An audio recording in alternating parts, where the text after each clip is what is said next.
문 밖에 서 계신 하나님, 에스겔이 하나님의 환상 가운데 예루살렘 성전의 타락상을 직접 눈으로 목격합니다. 네 가지의 타락상, 네 가지의 우상 숭배가 있었는데 지난주에 두 가지를 살펴보았습니다. 그 두 가지는 북문에서 이루어졌던 그런 우상 숭배죠. 북문, 하나님 앞에 제물을 잡고 제사를 드리는 중심지인 북문에서 바로 그곳에 우상이 세워져 있는 장면을 지난주에 살펴보았습니다. 또 그 북문 앞에서 여인들이 담무스라는 이름도 듣도 보도 못했던 그런 우상을 위해서 통곡하고 애곡하는 그런 망령된 장면을 지난주에 살펴보았습니다. 오늘 말씀은 에스겔이 성전에서 발견한 네 가지 가증한 우상 숭배 중에 두 번째에 해당됩니다. 지난주에 배운 말씀은 첫 번째와 세 번째에 해당됩니다. 그러나 장소적으로다가 북문이라는 장소에서 이루어진 것이기 때문에 지난주에 이어서 연결해서 살펴보았습니다. 오늘 말씀은 에스겔이 발견한 두 번째 가증한 일이다. 그렇게 기억하시면 되겠습니다. 하나님께서 에스겔을 가증한 우상을 섬기는 그런 장소마다 데려가셔서 그것을 직접 눈으로 목격하게 하십니다. 오늘은 두 번째라고 말씀을 드렸죠. 7절 말씀부터 한번 보겠습니다. 그가 나를 이끌고, 하나님이 에스겔을 이끌고 가셨다. 어디로 이끌고 가셨는가? 뜰문에 이르시기로 내가 본즉 담에 구멍이 있더라. 이 뜰문은 어떤 뜰문인가? 이 뜰은 안뜰을 의미합니다. 성전은 바깥뜰이 있고 안뜰이 있어요. 바깥뜰은 일반 백성들이 가는 곳이고 안뜰은 제사장과 레위 사람들만 들어가는 곳이에요. 그곳은 담으로 막혀 있고 그 담은 사방에 문으로 연결되어 있습니다. 문으로 연결되어 있지만 그 중에 한 문이 지난주에 배웠던 북문이죠. 그러나 일반 백성들은 그 문을 통해서 안뜰로 들어가지 못합니다. 말씀드렸듯이 안뜰은 제사장과 레위 사람만 들어갈 수 있는 곳이고 그 안뜰에 번제단도 있고 하나님의 성전도 그 안에 있기 때문에 일반 사람은 들어가지 못합니다. 이 뜰은 어떤 뜰이라고요? 안뜰을 의미합니다. 그럼 문은 어떤 문이겠어요? 안뜰로 들어가는 문이에요. 그런데 그 안뜰로 들어가는 문이 있는데, 버젓이 있는데 그 담을 봤더니 담에 구멍이 뚫어져 있는 거예요. 개구멍 같은 구멍이 뚫어져 있는 거예요. 문이 있는데 뒷구멍이 있다? 개구멍이 있다? 그러면 뭔가 수상하죠. 뭔가 수상합니다. 우리 성도님들은 좀 개구멍을 좀 이용해 보셨나요? 모르겠습니다. 너무 이상하지 않아요? 일단은 이상합니다. 그런데 8절에 보니까 이어지는 말씀, 그가 내게 이르시되, 하나님이 계속 말씀하셔요. 인자야, 너는 이 담을 헐라하고 이렇게 단어가 번역이 되었는데 구멍을 뚫으라는 의미예요. 담을 다 무너뜨리라는 의미가 아니라 구멍을 뚫으라는 거예요. 문이 있는데 문으로 들어가라고 하지 아니하시고, 에스겔은 제사장이잖아요. 얼마든지 그 문을 통해서 들어가시는 사람이에요. 제사장이기 때문에. 그런데 문이 있는데 문으로 들어가라고 하지 않으시는 거예요. 담에다가 구멍을 내라고 말씀하시는 거예요. 그리고 이미 구멍이 있잖아요. 만약에 구멍을 통해서 들어갈 필요가 있다면 이미 구멍이 있는데 그 구멍으로 들어가 봐라 하시는 게 상식적이지 않겠어요? 문으로 들어가 봐라 하시던지 아니면 저 구멍이 무슨 구멍인지 들어가 봐라 하시는 것이 일반적일 텐데 하나님은 그렇게 명령하지 않으셨어요. 담에다가 새로운 구멍을 뚫으라는 거예요. 에스겔은 하나님이 명령하신 대로 다 그대로 순종합니다. 그런데 그렇게 하나님의 명령에 따라서 그 담을 헐었더니 담에 새로운 구멍을 뚫고 들어가 봤더니 그 담을 허니 한 문이 있었다 그러는 거예요. 이 문은 또 어떤 문일까? 담을 헐고 들어가지 않고서는 보이지 않는 문인 거예요. 그 뒷구멍처럼 생긴 그 개구멍을 통해서 들어가지 않고서는 보이지 않는 문이죠. 그 구멍이 있었다는 것은 누군가가 그 문을 이용한 사람들이 있었다는 거예요, 없었다는 거예요? 있었다는 것이죠. 그런데 정식 문으로 들어가지 않고 뒷구멍으로 들어갔다, 뒷문으로 들어갔다, 뭔가 구린 구석이 있는 것이 분명한 거죠. 들어가서는 안 되는 사람이 들어갔던지 아니면 꼭 그 문으로, 그 뒷문으로 들어갈 필요가 있는 사람만이 그것을 이용할 것입니다. 우리가 읽으신 대로 그 성전 안에 어떤 일이 벌어졌는가? 70명의 장로들이 온갖 우상의 형상들을 다 그려놓은 방에서 우상들 앞에 분향하는 장면들이 나옵니다. 그러면 명확하죠. 이 구멍은 누가 이용했던 구멍이에요? 70명의 장로들이 하나님 앞에 예배 드리기 위하여 간 구멍이 아니라 우상들에게 분향하기 위해서, 우상 숭배하기 위해서 몰래 들어갔던 구멍이 됩니다. 하나님은 당신의 종 에스겔이 우상을 섬기기 위하여 드나들었던 그 구멍으로 들어가기를 원하지 않으셨던 거예요. 그래서 에스겔에게 새로운 구멍을 뚫으라 그렇게 명령하신 것입니다. 그렇다면 문으로 들어가면 되지 않겠어요? 문으로 들어가라고 하시면 될 텐데 왜 새로운 구멍을 뚫으라고 하셨는가? 바로 그것에 대한 답이 이 8절에 있습니다. 그가 내게 이르시되 인자야 너는 이 담을 헐라 하시기로 내가 그 담을 허니 그 담을 구멍을 뚫어서 들어가 보니 한 문이 있었다. 그렇게 나옵니다. 또 다른 문이 나오는 거예요. 그런데 이 문은 정상적인 문을 통해서 들어가서 보이는 문이 아닌 거예요. 담을 헐어서 담에 구멍을 내서 들어가야지 보이는 문이에요. 여기 보면 우리 성경에는 한 문이 있더라 그냥 이렇게 평범하게 번역이 됐죠. 그런데 여기에 히브리어 신내라는 단어가 사용돼요. 신내라는 단어는 어떤 단어인가? 감탄사에 가까운 단어예요. 전혀 예상하지 못했던 것을 발견했을 때 저거 봐! 그런 의미예요. 보라! 야 저게 뭐야? 그런 의미예요. 그 이야기는 에스겔이 제사장임에도 불구하고 담을 헐고 들어갔더니 그 앞에 문이 나왔는데 그 문을 예상했다는 거 못했다는 거요? 못했다는 거죠. 있어서는 안 되는 문이 그 앞에 있는 거예요. 이 문이 어떤 문일까? 결국은 비밀의 문이죠. 영화나 드라마를 보면 비밀 통로로 연결되는 그런 장치들, 또 비밀의 방으로 연결되는 그런 장치들이 나오는 영화들이 있어요. 그냥 보기에는 서재 같은데 책을 딱 빼면 돌아가면서 뒤에 비밀 공간이 있고 그런 것들이 있죠. 하나님께서 왜 에스겔에게 문이 있음에도 불구하고 문으로 들어가라고 하지 않으셨는가? 정상적인 문을 통해서 들어가서는 이 비밀의 문이 보이지 않는 거예요. 그런데 하나님의 명령대로 순종하고 담을 헐고 들어가 봤더니 있어서는 안 되는 문이 하나가 있는 거예요. 보라, 한 문이 있다. 보라, 저 문은 무슨 문인가?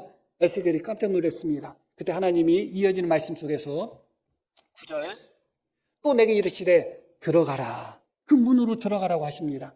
하나님이 그 문을 부수라고 해요? 들어가라고 해요? 들어가라고 합니다.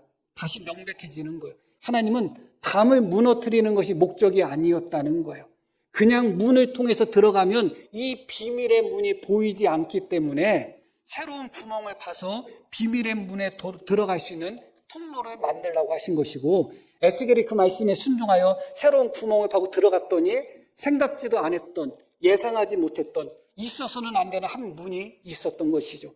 그래서 하나님은 에스겔에게 그 문으로 들어가라고 합니다. 그들이 거기에서 행하는 가증하고 악한 일을 보라 하시기로 이어지는 말씀. 내가 들어가 보니 각양 곤충과 가증한 짐승과 이스라엘 족속의 모든 우상을 그 사방벽에 그렸다. 너무나 끔찍한 현장을 목격한 것입니다. 성전 북문에는 무엇이 있었다고요? 하나의 우상이 세워져 있었어요. 그 북문 입구에서 여인들이 누구를 위해서 애곡했다고요? 담모스를 위해서 애곡했어요. 너무나 가증한 일이고 우상 숭배잖아요. 그러나 하나의 우상이 세워져 있었고 하나의 우상을 위해서 애곡하는 섬기는 그런 일들이 그곳에 있었습니다. 그런데 비밀문을 통해서 성전 안으로 들어가 봤더니 그곳에서는 하나의 우상을 섬기는 것이 아니라 이스라엘의 모든 우상, 이스라엘 족속의 모든 우상이 어디 있어요? 이스라엘 백성들은 오직 하나님 한 분만 섬기는 자잖아요. 이스라엘 족속의 모든 우상이라는 것은 주변의 나라에 있는 모든 우상들이라는 우상들을 이스라엘 백성들이 다 수입해 왔어요. 유일하시고 참 살아계신 하나님을 섬기면서 이웃 나라의 우상이라는 우상들은 다 수입해 왔단 말이에요. 그것이 바로 이스라엘 족속의 모든 우상이라고 표현되어 있습니다. 엄밀히 따지면 이스라엘 족속의 우상은 아니죠. 이스라엘에게는 우상이 없으니까. 그런데 모든 우상을 그 사방벽에 그렸다는 것이 중요합니다. 그들이 섬겼던 우상이라는 우상, 종류는 종류대로 하나도 빠짐없이 이 비밀의 문을 통해서 들어가 봤더니 사방벽에 듣도 보도 못했던 우상이라는 우상들이 다 그려져 있고, 그것뿐만 아니라 짐승들이 거기에 그려져 있는데 정결한 짐승은 하나도 그려져 있지 않고 가증한 짐승들만 그려져 있는 거예요. 하나님의 성전에. 가증하다는 것은 구역질한다는 거예요. 구토가 난다는 거예요. 토할 수밖에 없다는 거예요. 역겹다는 거예요. 그래서 하나님은 어떤 것을 향하여 가증하다고 할 때는 가장 혐오스러운 표현으로 말씀한 거예요. 내가 토해낼 수밖에 없다. 너무너무 역겨워서 견딜 수 없다. 그런 의미예요. 그래서 하나님은 이스라엘 백성들이 먹을 수 있는 정결한 음식들, 정결한 고기들, 또 정결한 짐승이 있고 부정한 짐승이 있고 심지어 가증한 짐승들이 있는데 성전벽에는 온갖 가증한 짐승들만 골라서 그려놨다. 그것뿐만 아니라 각양 곤충들, 이 곤충들은 기어다니는, 날개가 있지만 기어다니는 곤충들의 의미예요. 주로 이게 가증한 것의 대표입니다. 대표. 짐승들도 가증한 짐승만 골라서 그려놓고, 양이나 염소, 물론 그런 것도 그려놓으면 안 되겠지만 그런 것은 하나도 없어. 하나님이 하지 말라는 거, 하나님이 가증하다는 거, 그것만 골라놓는 거예요. 남편이 나는 고기는 싫어, 특히 소고기는 싫어, 그렇게 했단 말이에요. 그런데 밥상을 차렸더니 소고기 볶음에, 소고기 불고기에, 소고기 산적에, 남들이 보면 야, 이렇게 대단한 상이 어딨어 그러겠지만 그게 아내가 남편을 사랑해서 하는 짓이야, 아니면 미워서 하는 짓이요? 지금 하나님이 가증하다고 하는 것들만 하나님의 성전벽에 다 그려놓은 거예요. 우상이라는 우상들은 다 거기다가 새겨놨습니다. 가증한 곤충들만 골라서 그려놓고, 가증한 짐승들만 골라서 새겨놓고, 그것도 각양, 모든 가증한 것들은 다 집합되어 있습니다. 우상이라는 우상은 모든 우상들을 다 사방벽에 다 그려놨어요. 다 새겨놨어요. 그래놓고 이어지는 말씀이 어떻게 이어지는가? 11절, 이스라엘 족속의 장로 70명이, 이 70명이라는 숫자는 특별한 숫자예요.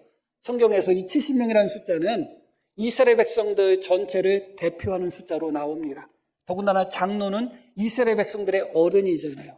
그런데 놀랍게도 이스라엘 백성들을 대표하는 민정 지도자라고 할 수 있는 백성의 어른, 그것도 숫자가 70명이라면 그들 전체를 대표하는 숫자라고 할 수가 있습니다. 한두 사람도 아니고 그 70명이 그 앞에 섰으며 사반의 아들 야사냐도 있다. 이 사반이 누구냐? 요시야 왕 당시에 성전을 수리하다가 하나님의 말씀 성경을 발견해요. 발견한 성경을 요시야 왕에게 가져가서 읽었던 사람이 사반이에요. 이 사반은 예레미야 때도 마찬가지지만 가장 경건한 사람 중에 한 사람으로 나와요. 그런데 그렇게 가장 경건한 사람 중에 한 사람인 사반이라는 사람의 아들까지도 그곳에 있는 거예요. 그곳에서 무엇을 하고 있는가?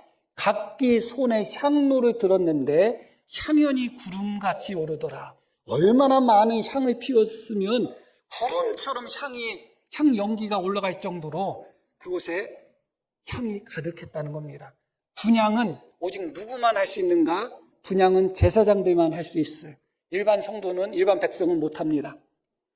분향은 어디서 하는 것인가? 하나님의 성소에서 합니다. 하나님의 성소는 성소가 있고 지성소가 있습니다. 그런데 원래는 이 분향 때는, 분향단은 지성소에 있어야 돼요. 원래는. 그러나 지성소에는 대제사장조차도 함부로 들어갈 수 없는 곳이에요.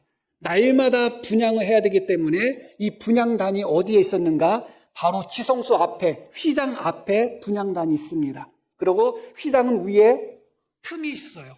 틈이 있어가지고 그 앞에서 분향을 하면 어떤 일이 벌어지는가?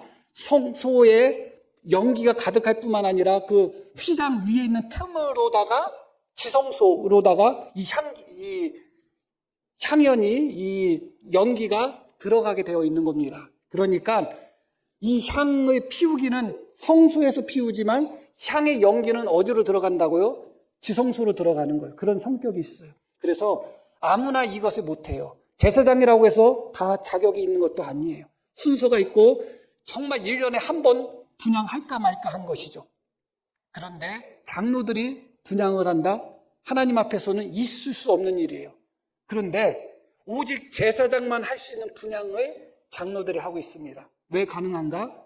하나님 앞에 드리는 분향이 아니라 우상 앞에 드리는 분향이에요. 우상 앞에서 장로들이 제사장 행세를 하고 있는 거예요. 얼마나 제사장을 하고 싶었으면 우상 앞에서라도 제사장을 하고 싶었는지 그것은 모르겠지만 우상 앞에서 자기들이 마치 제사장이 된 것처럼 그렇게 분향하고 있는 장면을 목격한 겁니다.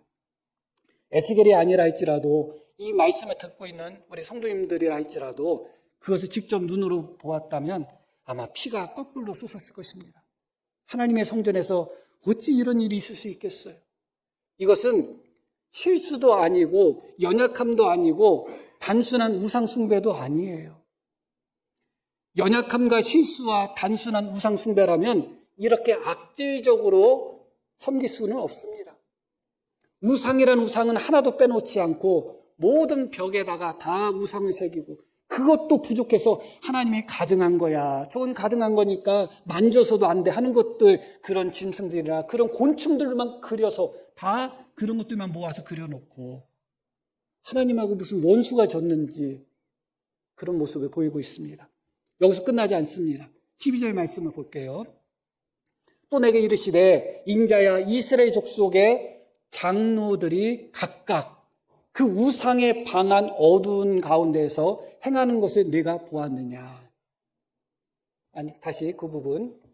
자, 이스라엘 족속의 장로들이 뭐라고 나와요? 각각이라고 나오죠. 참고로 제가 오늘 말씀드리는 이 해석은 일반적인 해석은 아니에요. 그러나 염려 안 하셔도 돼요. 각각이라는 것은 11절은 이 장로들이 각각 우상을 섬겼어요? 아니면 함께 섬겼어요? 함께 섬겼죠? 그런데 12절은 분명히 각각이라고 나와요. 그리고 11절에는 우상이 하나였어요? 아니면 수많은 우상들이었어요? 우상들이었어요. 수많은 우상들이었어요. 그런데 12절은 각각 그 우상이라고 해서 언어를 찾아보면 우리 한글 성경도 그렇게 번역됐지만 우상이라고 해서 단수로 나와요. 복수가 아니에요. 무엇을 의미하고 있는가? 70명이 각자 하나씩 우상을 섬기는 방들이 있었다는 거예요. 각각. 너는 이 우상, 나는 저 우상, 쟤는 다른 우상. 그렇게 각각 자기만의 우상들이 있었다는 거예요. 그리고 그렇게 우상을 섬겼다는 거예요. 한 번에 모였을 때는 그들이 섬기는 모든 우상들을 다 그려놓고 그 앞에서 우상을 섬기고 그런 후에 개인적으로 자기가 각각 섬기는 우상 하나씩들이 다 있었고 그 우상을 섬기는 방이 있었다는 거예요. 그 방이 어디에 있었을까? 성전 안에 있었던 거예요. 성전 구조를 좀 아셔야 되는데 우리는 흔히 성소와 지성소만 생각하죠. 그리고 그 앞에 마당이 있었고 뜰이 있었다. 그 정도만 생각하는데 성전 주변으로 부속 건물이 있어요. 3층짜리 부속 건물이 있어요. 하나님 성전에 사용되는 기구들이나 재물들이 많을 거 아니에요. 그것을 보관하는 창고 또 준비하는 그런 준비실 개념으로 성경에는 뭐라고 번역되어 있는가? 골방이라고 번역된 방들이 성전에 붙어 있어요.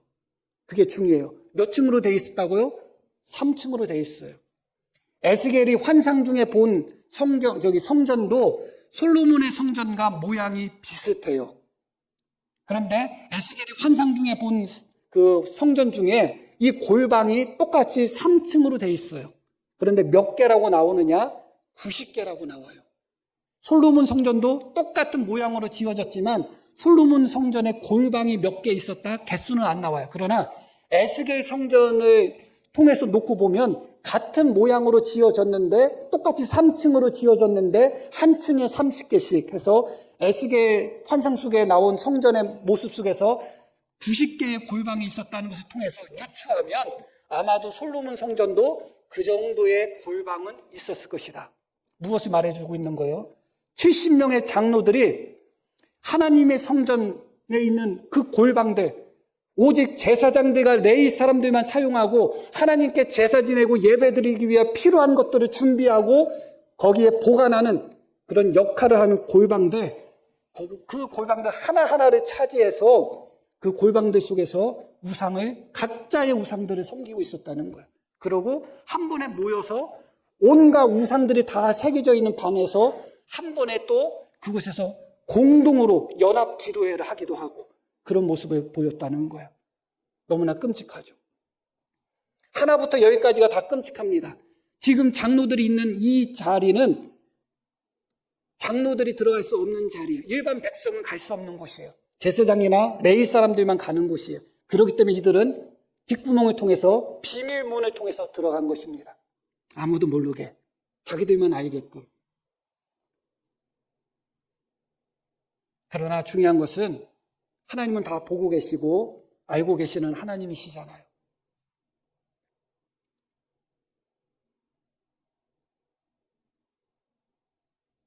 이 모든 것들이 제사장들의 용인 없이는 일어날 수 없는 것입니다.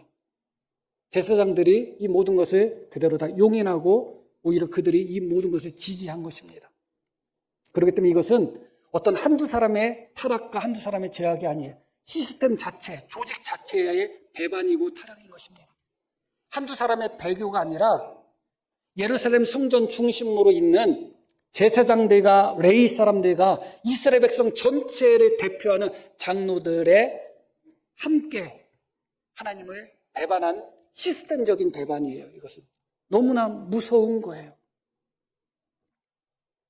이런 모습을 에스겔이 직접 목격합니다. 그렇다면 왜 이 사람들이 이렇게까지 우상 숭배를 했을까 의문이 들어요. 뭐 때문에 이렇게까지 우상이라는 우상을 다 가져다가 섬겼을까? 그런 생각이 분명히 들죠. 그러고 우상을 섬기면 그만이지 왜 하나님이 가증하게 여기는 짐승들, 곤충들, 하나님이 하지 말라는 것들만 왜 골라서 성전에 새겨놨을까가 의문이에요. 단지 우상을 섬기는 것이 목적이었다면 우상들만 새겨놓지 왜 하나님이 가증하게 여기는 짐승들이나 곤충들을 왜 거기다 새겨놓냔 말이에요. 왜 그랬을까? 12절 이어지는 말씀 볼게요. 그들이 이르기를 뭐라고 이야기하고 있는가? 여호와께서 우리를 보지 아니하시며, 이 보지 않는다는 의미는 두 가지일 수 있어요. 우리가 몰래 하니 하나님이 모르실 거야. 대부분 그렇게 해석합니다. 그럴 가능성이 큽니다. 그러나 그 정도의 유치한 정도의 의미일까 하는 생각도 하게 돼요. 성전 안에서 우리가 몰래 하니까 하나님 못 볼 거야. 장로들의 수준이, 제사장들의 수준이 그 정도는 아니었을 거예요. 이 본다는 단어는 하나님이 관심을 갖고 돌본다는 의미예요. 그냥 관심 갖는다. 그렇게 생각하면 돼요. 저 사람 나한테 관심도 없어. 나를 생각하지도 않아. 그런 의미로 받아들이시면 돼요. 물론 말씀드렸듯이 우리가 숨어서 은밀하게 하기 때문에 하나님은 못 볼 거야. 그런 의미의 가능성도 충분히 있습니다. 저는 그걸 부정하지는 않아요. 그러나 이어지는 말씀이 더 중요하죠. 그러면서 뭐라고 이야기하느냐? 여호와께서 이 땅을 버리셨다. 그게 핵심이에요. 이게 핵심이에요. 이들이 온갖 우상을 섬기고 온갖 가증한 짐승과 곤충들을 다 그려놓은 이유가 뭐냐? 하나님은 우리를 보지 않는다. 하나님은 우리에게 관심조차 없다. 우리를 돌보지도 아니하시고 오히려 하나님은 이 땅을 버리셨다. 하나님 백성인 우리를 버리셨다 그거예요. 그러면 어떻게 해야 될까요? 하나님이 우리를 버렸다면 어떻게 해야 될까요?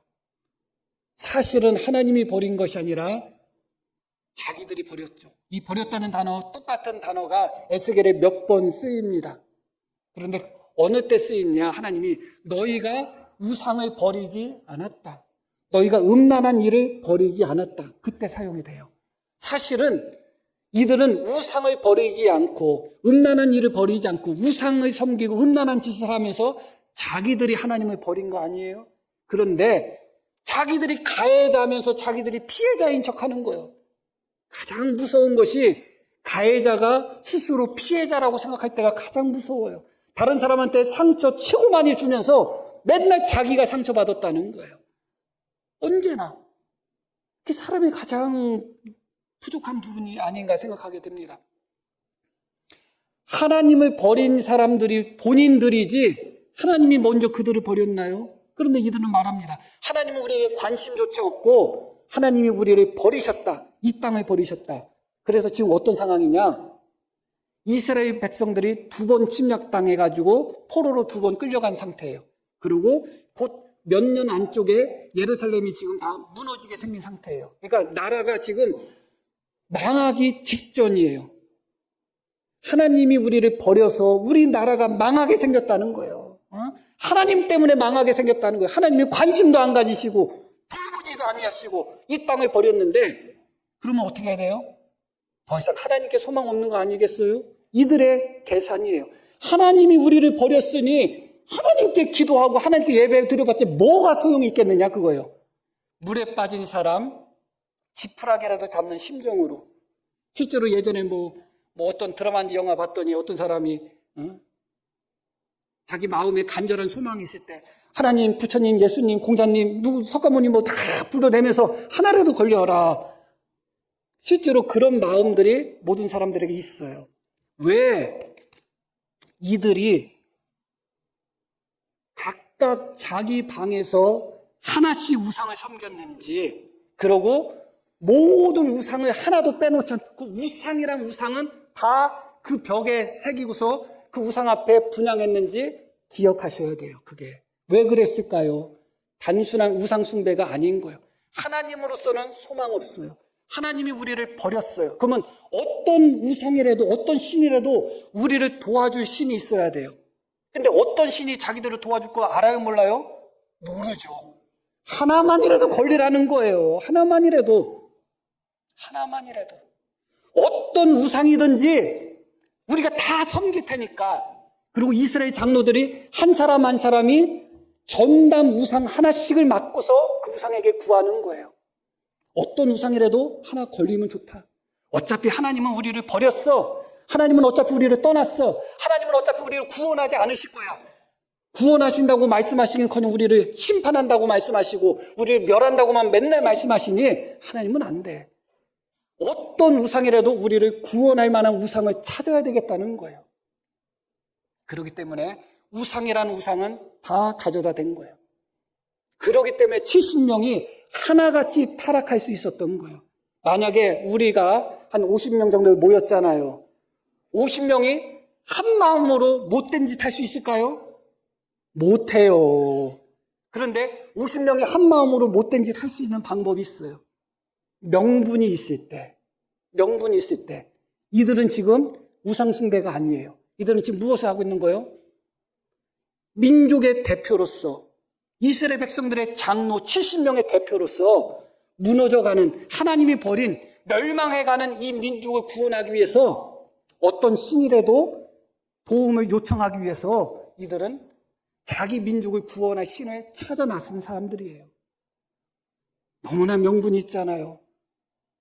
그래서 신앙생활을 할 때 이 명분이라는 것이 너무나 무서워요. 많은 사람들이 이 명분 앞에서 해서는 안 되는 짓들을 해요. 테러 단체들, 그 사람들 사람 죽여도 전혀 양심의 가치가 없습니다. 왜 그럴까요? 그들에게는 명분이 있어요. 그들은 우리가 생각하는 것 같은 테러가 아니에요. 예전에 우리나라에 독립운동했던 분들이 사람을 암살을 했다고 생각해봐. 일본 사람. 그래도 그 사람들은 사람을 암살한 것인데 명분이 있기 때문에 사람을 암살하는 거예요. 사람을 암살하고 나서 박수 받는 거예요. 그게 무서운 거예요. 이들은 지금 우상이라는 우상을 다 가져다 섬깁니다.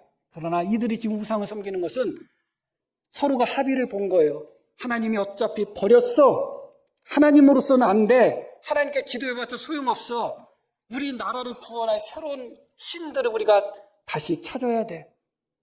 그래서 각각 하나의 신들, 각각 하나의 우상들을 섬기는 방들을 만들어 놓고 그곳에서 열심히 구합니다. 그리고 함께 모여서 온 벽에다가 새겨놓은 우상들을 새겨놓은 우상의 박물관 같은 그곳에서 함께 분향을 하는 거예요. 하나라도 걸리면 좋잖아요. 하나라도 걸리면. 분산 투자해야죠. 그렇죠? 자산을 안전하게 관리하려면 분산 투자해야 되잖아요. 네? 교회에서도 벌어지는 일들입니다. 교회 부흥이라는 명분 하에 하나님의 방법이 아닌, 성경적인 방법이 아닌 세상의 마케팅 이론이나 그런 것들이 너무나 많이 교회를 지배하고 있습니다. 그리고 그것을 적용한 교회들이 숫자적으로 부흥합니다. 너도 나도 그런 모습을 보이고 있는 것이죠. 부흥이라는 명분 하에 그것이 성경적인 방법인지 하나님이 기뻐하는 것인지 그건 두 번째예요. 부흥해야지 되잖아. 부흥해야지. 부흥 못하니까 저런 소리 하지. 그래버리는 것이죠. 너무나 무서워요. 환경운동하는 사람들, 또 뭐 동물인권이라고 표현해야 될까요? 그런 운동하는 사람들 보면 가끔 가다가 비상식적인 짓을 해요. 비상식적인 짓을 해요. 자기는 예를 들어서 고기를 안 먹는다. 그럼 자기 고기 안 먹으면 되잖아요. 살아있는 동물도 안 먹는다. 왜 다른 사람 고기 먹는다고 그 앞에 가가지고 왜 그런 짓을 해요? 명분이 있으니까 그래요. 자기들은 동물들의 생명을 지키는 사람들이라는 거예요. 비상식적인 행동들이 그들에겐 비상식적으로 안 보인다니까요. 예전에 민주화 운동했던 우리네 선배들 중에 화염병 던지고 그런 사람들 참 많아요.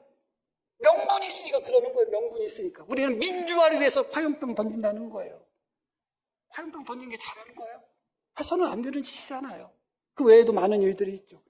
명분이 얼마나 무서운지를 몰라요. 믿는 자들이 서로 잘못되고 헛된 명분 속에서 서로가 서로를 지지하게 되면 그 무너짐이, 그 멸망이, 그 타락이 손쓸 수가 없어요. 그러나 이 말씀 속에서 우리는 단지 무너져가는 나라를 위해서 스스로는 구국의 열심으로 수많은 우상들을 섬기는 이들의 모습만 발견하는 것이 아니라 다른 부분도 발견하는 거예요. 만약에 하나님으로서 가능성 없고 하나님이 우리를 버리고 포기했으니 다른 신을 찾아봐야지 하는 마음으로 우상을 섬겼다면 왜 하필 온갖 가증한 짐승들과 가증한 곤충들은 다 그려놨냔 말이에요. 왜? 그게 우상하고 뭔 상관이 있길래? 그러고 왜 우상을 세우는데 어디에 세웠다고요? 지난주에 배운 거? 왜 북문에 세웠냔 말이에요. 하필 그 북문이 어떤 곳이에요? 하나님 앞에 제사장과 레위 사람들이 재물을 잡는 곳이잖아요. 왜 하필 거기에 세웠냔 말이에요. 우상을 섬겨야지 우리가 구원받겠다고 하면 우상을 세울 자리가 너무 많아요. 그런데 하필 왜 거기다가 우상을 세웠냐? 왜 하나님이 가증하다 하지 말라는 것만 골라서 했느냐? 담무스를 애국한 것도 마찬가지예요. 그들의 달력, 바벨론과 유대인들의 달력 기준으로다는 담무스를 위해 애국하는 달이 있어요. 몇째 달이냐? 네 번째 달이에요. 4월달. 우리 달력으로 하면 6월, 7월 정도에 해당이 됩니다. 그런데 오늘 본문 말씀에 달은 언제냐? 시기는 6월 달이에요. 담무스를 위해서 애국하는 시기가 2달이나 지났어요. 그런데 2달이나 지났는데 왜 성전 문 앞에서 담무스에서 애국하냔 말이에요. 담무스를 섬기는 이 의식이 가장 가증하고 가장 더러워요. 애곡하고 통곡하고 음란한 짓을 하고 다 그런 짓을 해요. 그게 섞여 있는 게 담무스를 위한 애곡이에요. 왜 그랬을까요? 하나님이 하지 말라는 것만 골라 하고 있는 거예요. 이것은 단지 새로운 구원자를 찾겠다는 마음이 아니야. 하나님에 대한 증오고 하나님에 대한 분노고 원한이에요. 어떤 하나님이 우리를 버렸다는 거예요. 당신이 우리를 버렸으니 우리도 당신이 싫어하는 짓만 골라서 하겠다는 거예요. 인정할 수 없다는 거예요. 간혹 가다가 어리석은 아이들 중에 어머니, 아버지에게, 부모에게 조금 실망스럽고 상처받았다고 해서 그것도 자기가 잘못해놓고 그때부터 엄마, 아빠를 원수처럼 생각하는 자식들이 있어요. 엄마, 아빠가 싫어하는 일만 골라 하는 애들이 있단 말이에요. 배우자, 부부관계도 마찬가지예요. 남편한테 괜히 미운 마음을 품고서 날마다 소고기 해주는 여자들이 있다니까요. 나는 소고기 못 먹어 하면 소고기만 골라서 해주는 그런 부인들이 있어요. 마치 남편이 원수도 아닌데 왜 저렇게 할까 할 정도로 하나님이 뭘 잘못했어요? 하나님이 그들에게 무엇을 잘못했길래 왜 하나님이 하지 말라는 일만 골라서 하느냔 말이에요. 그들은 하나님이 자기들을 버렸다고 하지만 사실은 그렇지 않습니다. 하나님을 버린 사람들은 자기 자신들이죠. 4절 말씀 보겠습니다. 이스라엘 하나님의 영광이 거기에 있는데 내가 들에서 본 모습과 같더라. 하나님의 영광이 어디 있었다고요? 그곳에 있었다. 5절 그가 내게 이르시되 인자야 이제 너는 눈을 들어 북쪽을 바라보라 하시기로 내가 눈을 들어 북쪽을 바라보니 제단문 어기 북쪽에 그 G2의 우상이 있더라. 우상이 있는 그 자리에 하나님은 그곳에 계셨어요? 안 계셨어요? 계셨어요. 아직 안 떠났어요. 하나님의 영광이 그곳에 있다고 하잖아요. 이어지는 말씀 6절 그가 또 내게 이르시되 인자 이스라엘 족속이 행하는 일을 보느냐 그들이 여기서 크게 가증한 일을 행하여 나로 내 성소를 멀리 떠나게 하느니라. 나로 내 성소를 멀리 떠나게 한다. 하나님을 떠나게 만든 자들은 그들이에요. 온갖 가증한 일을 다 행했어도 하나님은 여전히 그곳에 있었어요. 결론적인 말씀을 드릴게요. 이 성전에서 가증한 우상 숭배가 4가지가 있었다고 말씀을 드렸어요. 그런데 오늘 읽으신 말씀은 나머지 3가지와 다른 점이 있어요. 독특한 부분이 있어요. 어떤 부분이 다르냐? 하나님은 우상을 섬기는 그 자리에 항상 에스겔을 데려가셔서 그곳에 함께 있으셨어요. 북문에서 우상을 섬길 때도 그 앞에 에스겔과 함께 계셨고 담무스를 위해 애곡하는 자리에도 하나님이 에스겔을 데려가셨다. 그리고 그곳에 함께 계셨어요. 그리고 마지막에 나오는 제사장들이 태양을 향하여 경배하는 그 자리에도 하나님은 에스겔을 데리고 가셨어요. 그런데 오늘 말씀은 달라요. 뭐가 다를까? 하나님은 어디까지 가셨는가? 제목을 기억하시면 돼요. 문 밖에 서 계신 하나님. 하나님은 어디까지만 가셨냐면 담까지만 가셨어요. 그리고 뭐라고 말씀하시냐? 에스겔한테 담을 헐라고 말씀하셔요. 에스겔 허니까 문이 보이죠. 하나님 뭐라고 말씀하셔요? 들어가라고 하셔요. 그곳에는 누구 혼자 들어갔어요? 에스겔 혼자 들어갔어요. 다른 그 인도 방식과 동일하게 하시려면 어떻게 하시면 돼요? 하나님이 우상을 섬기는 그 자리에 에스겔을 데려가시면 돼. 그런데 하나님이 안 들어가시고 담 밖에서 에스겔아 네가 저 담 좀 헐고 그 담 속으로 들어가면 비밀스러운 문이 있는데 네가 그 문을 열고 들어가서 네가 보고 와라. 그렇게 말씀하신 거예요. 왜 그러셨을까요? 왜 그러셨을까요? 경험이 있는 분이 계신지는 모르겠지만 바람 피는 사람은 평생 바람 피죠. 사람 바꿔가면서 바람 핍니다. 그냥 사는 사람 많아요. 알면서도. 그런데 한 사람하고 이렇게 바람 피는 현장을 내가 직접 보는 거하고 내 부인이 수많은 남자들과 뒹구는 그 장면, 그 자리에 들어가는 것은 다른 얘기잖아요. 응? 하나님이 들어가지 않았던 곳이 어디냐? 모든 우상들을 다 그려놓고 모든 우상들을 다 섬기는 그 자리에는 하나님이 거기까지는 차마 가지를 못하신 거예요. 하나의 우상을 섬길 때는 그 앞에까지는 가셨어요. 그런데 지금 장로들이 섬기는 우상은 모든 우상들이 다 거기 있는 거예요. 어떻게 꾹 참고 배우자가 불륜을 행하는 사람 한 사람을 만날 수는 있겠어요. 그런데 요즘은 너무 못된 사람들이 많고 회개한 짓들이 많잖아요. 단체로 그런 못된 짓거리도 하고 그래요. 인간이 할 짓이 아니잖아요. 짐승들도 잘 안 하는 짓을 인간들이 합니다. 잠깐 시장 간다고 해가지고 즉석에서 주변 사람 중에 만날 수 있는 그런 어플을 통해서 30분 안에 아무개 모텔에서 봅시다. 그렇게 신어주고서 못된 짓 하는 사람도 있고 그렇습니다. 그런데 만약에 배우자가 한 10명, 20명하고 한 방에서 뒹굴고 있다고 생각해봐요. 거기 들어갈 수 있는 분 계셔요? 그 눈으로 볼 수 있는 분 계셔요? 이거는 어렵습니다. 어렵습니다. 그들은 하나님이 그들을 버렸다고 하지만 정작 하나님은 차마 수많은 우상들을 섬기는 그 자리에는 차마 들어갈 수가 없으셔가지고 사랑이 없다면 하나님이 사랑이 없으면 미움도 없고 증오도 없습니다. 질투도 없어요. 그런데 여전히 이스라엘 백성들을 사랑하는 마음이 남아있기 때문에 우상이라는 우상은 하나도 빼놓지 않고 다 섬기는 그 자리에는 하나님이 들어갈 수가 없는 거예요. 그래서 그 앞에 멈춰 계신 거예요. 그 하나님의 마음이 느껴지시냔 말이에요. 하나님의 마음이. 에스겔아, 나는 못 들어가. 네가 담을 헐고 네가 문을 열고 네가 들어가서 봐. 그런 하나님이 문 밖에 담 밖에서 그러고 계시는데 하나님이 우리를 버렸어. 우리 버렸으니 우리는 다른 걸 섬겨야 돼. 우리 버렸으니 한번 하나님 당해봐 한번 하면서 온갖 하나님이 싫어하는 가증한 짓들만 골라 하고 있는 그런 이스라엘 백성들의 모습 속에서 우리의 모습이 드러나고 있지 않은지 다시 한번 생각하게 됩니다. 오늘 말씀은 우리에게 특별하게 적용할 것은 없습니다. 그냥 마음 아파하면 됩니다. 하나님의 마음을 조금이라도 헤아리면 됩니다. 문 밖에 서 계실 수밖에 없는, 에스겔을 혼자 들여보낼 수밖에 없는, 한나의 우상을 섬기는 자리에는 하나님이 가증하지만 참고 참으셨지만 가증함의 한계, 가증함의 수치가 넘어서는 곳에는 차마 하나님이 그곳에 임재할 수 없으셔서 문 밖에 기다리신 그 하나님을 기억할 필요가 있습니다. 우리 교회가 어떤 교회가 돼야 되는지 다시 한번 생각하며 하나님이 임재할 수 있는 교회, 함께 할 수 있는 교회,